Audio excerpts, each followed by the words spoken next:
Break के बाद एक बार फिर से आप सभी का स्वागत है। खबर जबलपुर से, जहां पोस्ट के बाद भाजपा विधायक का पत्र। भाजपा विधायक अजय विष्णु ने सीएम को लिखा पत्र। जबलपुर और रीवा संभाग के लोगों में मंत्री परिषद गठन को लेकर असंतोष। मैं समझ सकता हूं आपकी मजबूरी। मेरा अनुरोध, आप स्वयं जबलपुर और रीवा जिले का ले प्रभार। सीएम रहते हुए दिग्विजय भी जबलपुर के प्रभारी मंत्री रह चुके, विष्णु का कहना है, और इससे लोगों की नाराजगी होगी दूर। अब पत्र के बाद सवाल उठ रहे हैं।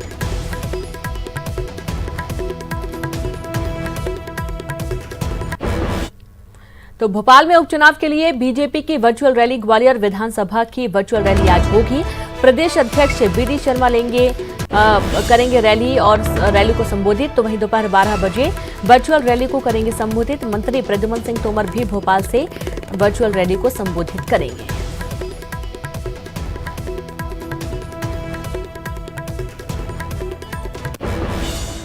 और इंदौर से खबर। इंदौर में कोरोना के मामलों में कमी। पिछले 24 घंटे में 1271 सैंपल की जांच, सिर्फ 23 पॉजिटिव मरीज सामने आए। 1238 सैंपल रिपोर्ट नेगेटिव आई है। कुल संक्रमितों की संख्या 4833 हुई है और पिछले 24 घंटे में 3 मरीजों की मौत हुई है। तो कोरोना से मरने वालों की संख्या 244 हो गई है और 817 पॉजिटिव मरीजों का चल रहा इलाज। अब तक इस स्वास्थ्य में 3772 मरीज स्वस्थ होकर अपने घर लौट चुके हैं।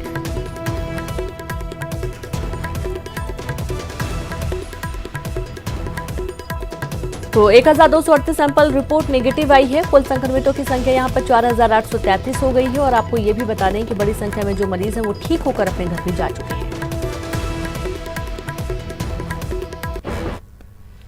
आज गुरु पूर्णिमा है, यानी कि गुरुओं की वंदना करने और उनका आशीर्वाद लेने का दिन।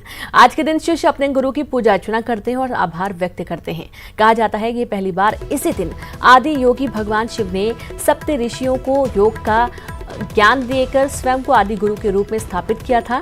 मान्यता यह भी है कि इसी दिन महर्षि वेद व्यास का जन्म भी हुआ था। उन्हें आदि गुरु कहा जाता है। महर्षि व्यास के सम्मान में गुरु पूर्णिमा को व्यास पूर्णिमा के नाम से भी जाना जाता है।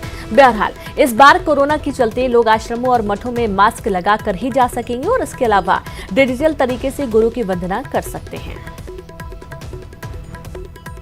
कांकेर में 8 लाख का इनामी नक्सली ढेर हुआ है। गढ़चिरौली 60 कमांडो ने किया ढेर। सर्चिंग ऑपरेशन के दौरान ये बड़ी मुठभेड़ हुई और इस दौरान एक बड़ी कामयाबी जवानों को मिली है। नक्सली अभिलाष उर्फ चंदर मुठभेड़ में ढेर हुआ। पिरीमली दलम का कमांडर ही बताया गया है। अभिलाष नाम इसका, एक बंदूक, एक टिफिन बम सहित 20 नग पिट्ठू बरामद किए गए हैं। कांकेर से सटे गढ़चिरौली के गट्टा थाना क्षेत्र का ये पूरा मामला सामने आया है, जहां नक्सली अभिलाष उर्फ चंदर का ढेर हुआ है। और ज्यादा जानकारी के साथ संवाददाता जीवानंद जुड़ गए। जीवानंद, एक बड़ी कामयाबी कहेंगे इसे जवानों की? तो ये महाराष्ट्र पुलिस के लिए बहुत बड़ी कामयाबी कहा जा सकता है, क्योंकि ये मानसून क्षेत्र में इतनी बड़ी कामयाबी मिलना कहीं ना कहीं ये नक्सली बैकफुट का में जाना कहा जा सकता है। कि ये जो घटना है रेणु, ये कांकेर जिले से सटे जो महाराष्ट्र के गट्टा थाना क्षेत्र है वहां की मामला है, जहाँ पर कल देर शाम जो 60 कमांडो और सर्चिंग के लिए निकले हुए थे और अचानक नक्सलियों के साथ मुठभेड़ हुआ। और इस मुठभेड़ के दरमियान जो पिरमिली दलम का जो कमांडर है अभिलाष उर्फ चंदर, जो 8 लाख इनामी है, उन्हें ढेर किया है। और उसके बाद जब सर्चिंग किया, सर्चिंग के दरमियान एक बंदूक, 20 नग पिट्ठू और तमाम जो उनकी जो सामग्री है, जरूरत का सामान, वो बरामद किया गया है।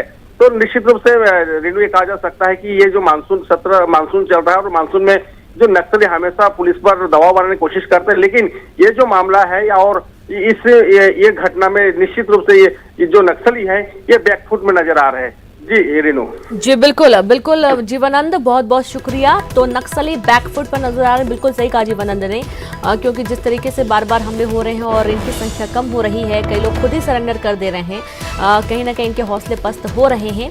और पुलिस और जो जवान हैं, सुरक्षा जवान, वो लगातार इस तरीके से ऑपरेशन में नक्सलियों के खात्मे में जुटे हुए हैं। तो प्रदेश में आज से बसों का संचालन शुरू हो जाएगा। बेसब्री से इसका इंतजार था। काफी बड़ी संख्या में यात्री हैं जिनको आना जाना लगा रहता है। दरअसल कई दिनों की जद्दोजहद के बाद बस संचालकों ने बसें चलाने का निर्णय लिया। कोरोना काल में लॉकडाउन के दौरान बसें नहीं चली, जिसके बाद बस ऑपरेटरों ने 6 महीने के टैक्स में छूट देने की मांग की। सरकार ने पहले 3 महीने के टैक्स माफ किए, उसके बाद भी बस संचालक अपनी मांगों पर अड़े रहे लेकिन फिर बाद में वे बसें चलाने के लिए राजी हो गए। कई बार बैठकें हुई, बातचीत हुई। सरकार के निर्णय से यात्री बस संचालकों को लगभग 5 करोड़ रुपए का लाभ प्राप्त होगा। और सहयोगी ममता लांजेवार जुड़ गई हैं। ममता, ये एक बहुत बड़ी राहत है कि बसें अब चलने लगेंगी और बड़ी संख्या में जो लोग हैं उनका आना जाना भी शुरू हो जाएगा।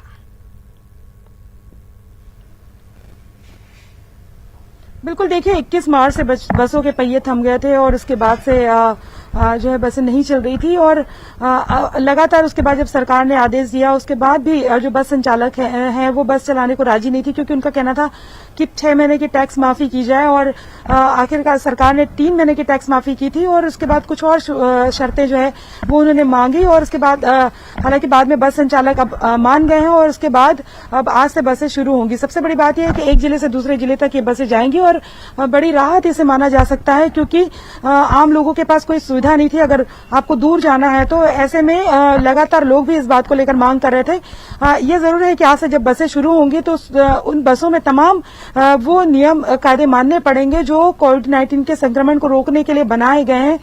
जैसे कि बसों में यात्रियों की जो संख्या है, जितनी सीटें हैं उससे आधी रहेगी, क्योंकि सोशल डिस्टेंसिंग बनाए रखना पड़ेगा। और उसके साथ ही अगर हम बात करें तो जो कंडक्टर जहां पर बैठता है वहां से उनके कंडक्टर और यात्रियों के बीच में कोई संपर्क नहीं होगा। बीच में कोई अस्थायी ऐसी चीज रख दी जाएगी, दीवार जैसी, मतलब कुछ भी ऐसा जिससे कि दोनों के बीच में संपर्क ना रहे। मास्क पहनना अनिवार्य होगा और सैनिटाइज बसों को करना पड़ेगा। और अगर हम बात करें तो जो इन रूट में ज्यादा लोग हैं वहां पर भी बात करें तो फ्रीक्वेंसी के हिसाब से बसें चलाई जाएंगी। लेकिन अभी अगर बात करें तो करीबन 20 से 30% जो बस संचालक है वो बस चलाने के लिए राजी हुए हैं और ऐसे में अगर हम धीरे धीरे इन बसों की संख्या बढ़ाई जा सकती है। लेकिन फिलहाल अगर हम बात करें तो इसको एक बड़ी राहत के रूप में देख सकते हैं। बिल्कुल ममता, बहुत बहुत शुक्रिया। और ये बहुत बड़ी राहत है उन ग्रामीणों के लिए जो अपने घर जाना चाहते हैं, फंसे हुए हैं कहीं ना कहीं। और अगली खबर का रुख करते हैं, जहां पर प्रदेश में 3 साल बाद फिर से खुलेंगी जांच चौकियां। 16 जांच चौकियां को खोलने का आदेश जारी किया गया है। सभी चौकियों पर अलग से अधिकारियों की होगी पोस्टिंग। 4 जुलाई 2017 से बंद थी चौकियां, परिवहन विभाग ने जारी किया आदेश।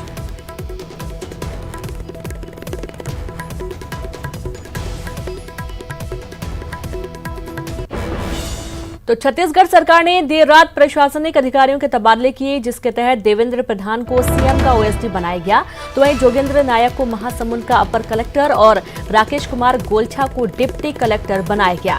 इसके अलावा सीएल मार्कंडेय को राजनांदगांव का अपर कलेक्टर बनाया गया है। सम्मानित प्रशासन ने इसके साथ ही 22 एसीएस से लेकर सचिव स्तर तक के अधिकारियों के लिंक अधिकारियों की सूची भी जारी की है। और आपको बता दें कि संबंधित विभाग के अधिकारी की अनुपस्थिति में लिंक अधिकारी कार्यभार संभाल रहे हैं।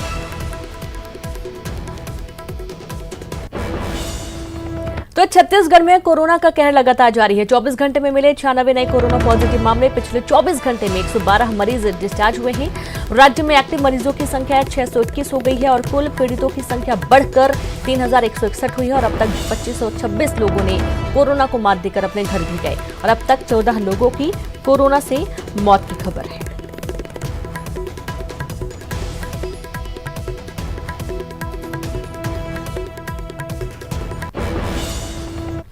अगली खबर का रुख करेंगे। छत्तीसगढ़ में सरकार गोधन न्याय योजना के तहत किसानों और पशुपालकों से 1.5 रुपए किलो की दर से गोबर खरीदेगी और इस पर कृषि मंत्री रविंद्र चौबे की अध्यक्षता में गठित मंत्रिमंडलीय उप समिति ने अपनी मुहर लगा दी है, जिसके बाद अब कैबिनेट की बैठक में गोबर की दर पर अंतिम निर्णय लिया जाएगा।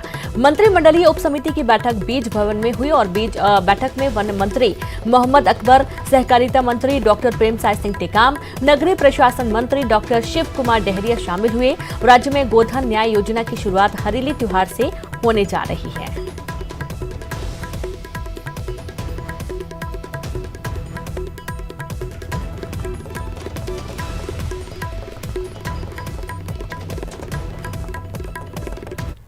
आज चंद्र ग्रहण है और आज का चंद्र ग्रहण ऑस्ट्रेलिया, अमेरिका और यूरोप जैसे देशों में ही दिखेगा, भारत में नहीं दिखेगा। इसलिए इसका सूतक काल माना नहीं जाएगा और इसमें किसी भी तरह का शुभ कार्य संपन्न किया जा सकेगा।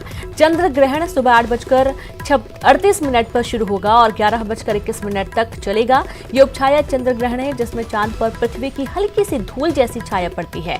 इसके चलते चांद के आकार में कोई बदलाव नहीं होता है और यही वजह है कि ज्योतिष में उपछाया चंद्र ग्रहण का असर शून्य माना जाता है। ये खुली आंखों से नहीं दिखता है, बल्कि टेलीस्कोप की मदद से ही इसे देखा जा सकता है।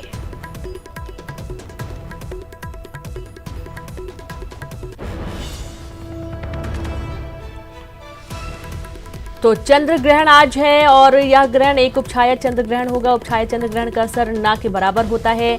इसे धनुर्धारी चंद्र ग्रहण भी कहा जाता है।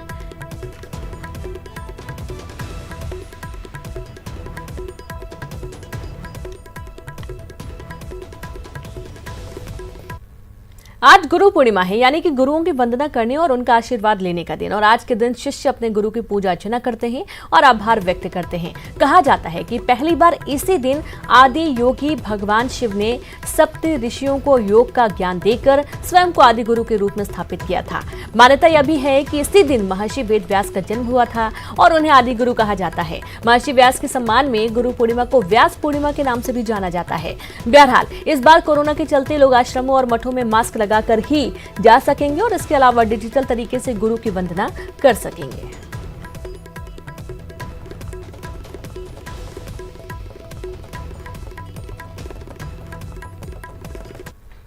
और इसी के साथ इस बुलेटिन में इतना ही। नमस्कार।